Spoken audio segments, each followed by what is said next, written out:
السلام علیکم ورحمۃ اللہ وبرکاتہ۔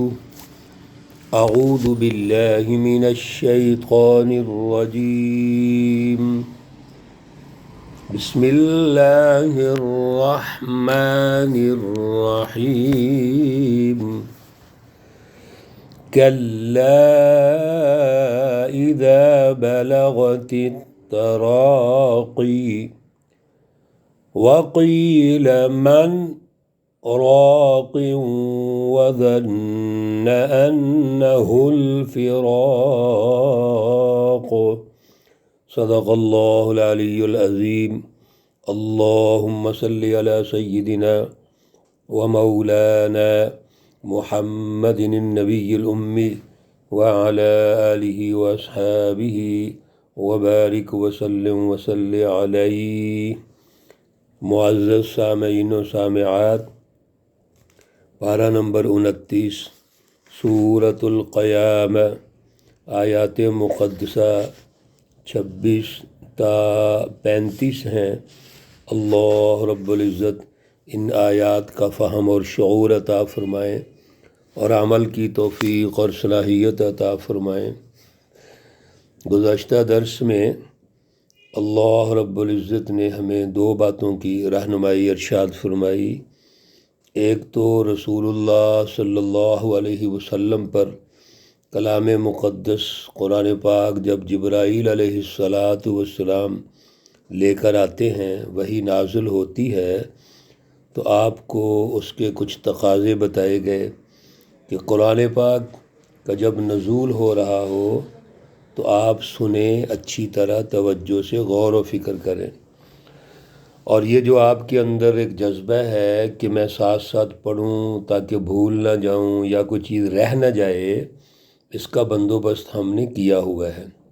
لہذا ہمارے ذمہ ہے ان علینا جمعہ وقرآنہ، یہ قرآن پاک کا جو بھی نزول ہو رہا ہے، جتنی آیات نازل ہو رہی ہیں، وہ سب آپ کے پاس محفوظ رہیں گی، اور پھر آپ اس رہنمائی کو آگے بھی پہنچائیں گے۔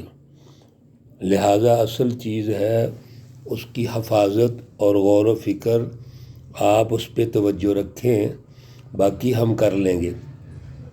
دوسرے نمبر پر اللہ رب العزت نے قیامت کے روز اس کا منظرنامہ ہمیں سمجھایا کہ کچھ چہرے تو ایسے ہیں جو بڑے تر و تازہ ہوں گے، اور اللہ کی طرف خوشی سے وہ وہاں موجود ہوں گے، اللہ کی نعمتوں کو دیکھ رہے ہوں گے، تجلیات کو دیکھ رہے ہوں گے، اور ان کے چہرے تمتما رہے ہوں گے، اور یہ جنتی لوگ ہیں، یہ حزب اللہ ہے۔ دنیا میں اللہ کی رہنمائی کو سمجھنے والے انبیاء علیہم السلام اور ان کے پیروکار، ان کو ماننے والے مطیع و فرما بردار، جن کو ہم مومنین متقین کہتے ہیں۔ دوسری طرف وجوہ یومئذ باسرہ، چہروں پر اداسی ہوگی، چہرے اترے ہوئے ہوں گے، کمر جیسے ٹوٹ جائے تو انسان تباہ ہو جاتا ہے، تو تباہی کی طرف ہوں گے۔ یہ کون لوگ ہیں؟ یہ شیطانی جماعتیں ہیں، یہ کفار، مشرکین، منافقین، اور منافقین وہ جو کفار کے لیے ایجنٹی کا کردار ادا کرتے ہیں، ان کو ہمیشہ وہ شیلٹر دیتے ہیں سچی جماعتوں کے مقابلے میں۔ رسول اللہ صلی اللہ علیہ وسلم کو پریشان کرنے والے مکی زندگی میں کفار اور مشرکین نے پریشان کیا، اور مدنی زندگی میں ساتھ منافقین بھی مل گئے، دونوں نے مل کے پریشان کیا، لیکن اللہ نے دین کو غالب کیا۔ کیوں؟ اللہ نے یہ رہنمائی لوگوں تک پہنچانی تھی۔ آج کی جو آیات ہیں، آج کا جو درس ہے، اللہ رب العزت اسی قیامت کے منظرنامے کے عنوان سے موت کیسے آتی ہے اور جسم سے روح کیسے نکلتی ہے، اللہ رب العزت ارشاد فرما رہے ہیں۔ اور اس عنوان سے ہمیں تنبیہ فرما رہے ہیں کہ تم غور و فکر کرو، اے انسان تو ہے کیا، ذرا توجہ تو کرو۔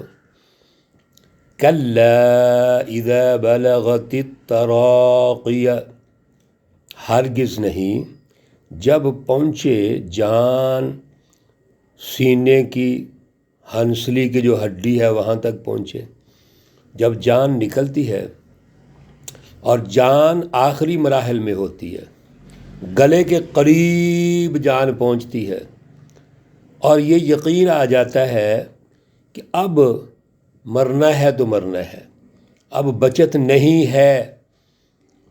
ابھی تو آج کل تو دور میں کوئی مشکلات ہوگی، پہلے دوروں میں تو جان آتی تھی، لوگ محسوس کرتے تھے کہ جان نکل رہی ہے، قریب بیٹھے ہوئے لوگ محسوس کر لیتے تھے۔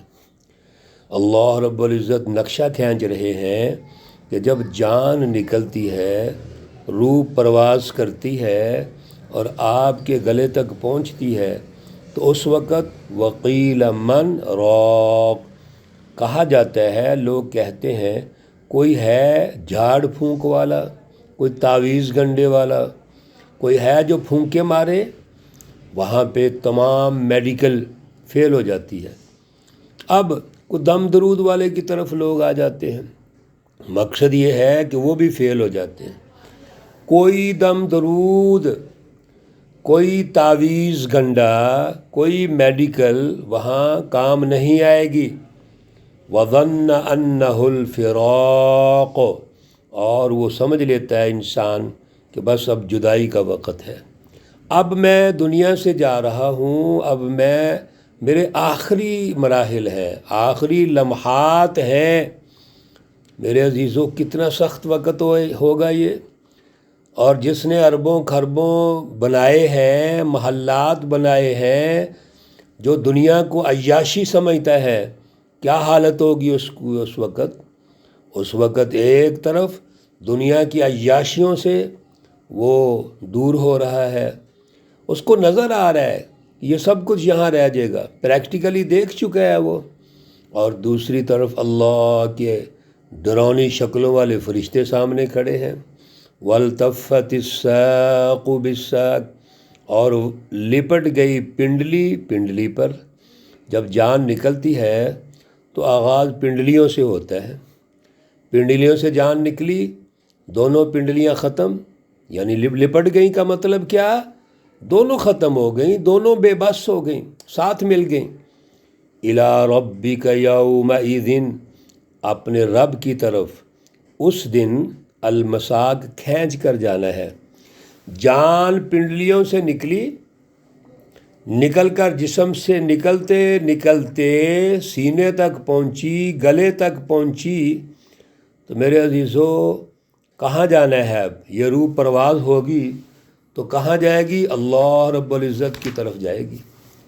یہ اللہ نے نقشہ کھینچا ہے، لیکن اللہ تعالیٰ فرماتے ہیں فَلَا صَدَّقَ وَلَا صَلَّى، نہ تو اس نے سچ بولا نہ نماز پڑھی، کوئی اللہ کے ساتھ اپنا تعلق ہی قائم نہیں کیا، کوئی یقین پیدا نہیں کیا، رسول اللہ صلی اللہ علیہ وسلم کی رہنمائی کو سچا سمجھے ہی نہیں ہے، خدا شناسی پیدا نہیں کی، بلکہ وَلَٰكِن كَذَّبَ وَتَوَلَّىٰ، اور لیکن اس نے جھوٹ بولا، جھٹلایا اور منہ موڑ کے چلا گیا، سچی رہنمائی کو جھٹلا دیا۔ کیا کچھ نہیں کہا ان ظالموں نے رسول اللہ صلی اللہ علیہ وسلم کو، کس طرح کے برے القابات سے یاد نہیں کیا، لیکن میرے عزیزوں بتائیے ذرا کہ اب کیا انجام ہو رہا ہے؟ مزہ تو یہ ہے اس روح کو روک کے دکھاؤ، تم بڑے بنتے تھے، میں یہ ہوں میں وہ ہوں، اب روکو اس کو، نہیں روک سکتے۔ بڑے بڑے فرعون، نمرود، ظالم، ابو جہل سب چلے گئے۔ وَلَٰكِن كَذَّبَ وَتَوَلَّىٰ، منہ موڑ لیا۔ ثُمَّ ذَهَبَ إِلَىٰ أَهْلِهِ يَتَمَطَّىٰ، پھر اپنے گھر والوں کی طرف آتا ہے اور بڑا اکڑتا ہوا آتا ہے، کیونکہ گھر میں تو چدراہٹ ہو ہی جاتی ہے، باہر کو مانے نہ مانے گھر میں اپنے بیوی بچوں پہ تو روب ڈال لیتا ہے۔ مقصد کیا ہے؟ اس کی جو نفسیات ہے، اس کی جو سوچ ہے، وہ ہمیشہ لوگوں کو پریشان کرنے والی ایک مافیا والی سوچ ہے۔ اولا لک اولا اولا خرابی ہے، لاکا تیرے لیے، فاولا پھر خرابی ہے۔ سنیے ذرا اللہ رب العزت کی ارشادات۔ اللہ فرماتے ہیں خرابی ہے تمہارے لیے، پھر خرابی ہے، ثم اولا لکا فاولا، پھر خرابی ہے تیرے لیے اور پھر خرابی ہے۔ 4 دفعہ اللہ رب العزت لفظ ارشاد فرما رہے ہیں۔ بتائیے ایسے شخص کی کوئی بچت ہو سکتی ہے؟ جس شخص کے لیے اللہ خرابی کا لفظ ارشاد فرما رہے ہیں، اس کی نجات کیسے ہوگی؟ اس کا مستقبل کیا ہے؟ تباہی ہے۔ اور یہ تباہی کب آئی؟ جب فلا صدق ولا صلی ولکن کذب وتولی، سچی رہنمائی کو ٹھکرا دیا، اس سے منہ موڑ لیا اور جھٹلایا اس کو۔ میرے عزیزو، دنیا ایک ایسی جگہ ہے جہاں ہم سچی رہنمائی کو قبول کر کے دنیا اور آخرت میں ترقی کر سکتے ہیں۔ انبیاء علیہم السلام کی تعلیمات، رسول اللہ صلی اللہ علیہ وسلم کی سچی رہنمائی، آپ کی راہ ہدایت اور حزب اللہ کے جو ضابطے اور قوانین رسول اللہ صلی اللہ علیہ وسلم نے سمجھائے ہیں، ان پہ چل کر ہم دنیا میں بھی اور آخرت میں بھی سرخرو ہو سکتے ہیں۔ اللہ ہمیں توفیق اور صلاحیت عطا فرمائے۔ اللہ رب العزت تمام بیماروں کو شفائے کاملہ عاجلہ مستمرہ عطا فرمائے۔ اللہ رب العزت تمام مرحومین و مرحومات کو جنت الفردوس میں اعلیٰ مقام عطا فرمائے۔ ربنا آتنا فی الدنیا حسنہ وفی الآخرة حسنہ وقنا عذاب النار۔ دنیا کی حسنہ کے لیے اور آخرت کی حسنہ کے لیے ہمیشہ دعا کرنی چاہیے۔ بڑی پیاری دعا ہے یہ۔ ربنا اغفر لی ولوالدی وللمؤمنین یوم یقوم الحساب۔ ربنا تقبل منا انك انت السمیع العلیم وتب علینا انك انت التواب الرحیم۔ وصلی اللہ تعالی علی النبی الامی محمد وعلى آلہ واصحابہ اجمعین برحمتک یا ارحم الراحمین۔ السلام علیکم ورحمۃ اللہ وبرکاتہ۔